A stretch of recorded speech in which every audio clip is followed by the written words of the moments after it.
بسم اللہ الرحمن الرحیم۔ السلام علیکم ورحمۃ اللہ وبرکاتہ۔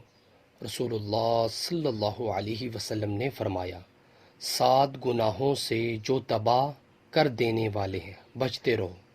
صحابہ رضی اللہ تعالی عنہم نے پوچھا، یا رسول اللہ صلی اللہ علیہ وسلم، وہ کون سے گناہ ہیں؟ آپ صلی اللہ علیہ وسلم نے فرمایا، اللہ کے ساتھ کسی کو شریک ٹھہرانا، جادو کرنا، کسی کی ناحق جان لینا کہ جسے اللہ تعالیٰ نے حرام قرار دیا ہے، سود کھانا، یتیم کا مال کھانا، لڑائی میں سے بھاگ جانا، پاک دامن بھولی بھالی ایمان والی عورتوں پر تہمت لگانا۔ اللہ اکبر، صحیح بخاری کی حدیث ہے۔ سو ویورز، ویڈیو کو آگے شیئر کریں۔ جزاک اللہ۔ السلام علیکم ورحمۃ اللہ وبرکاتہ۔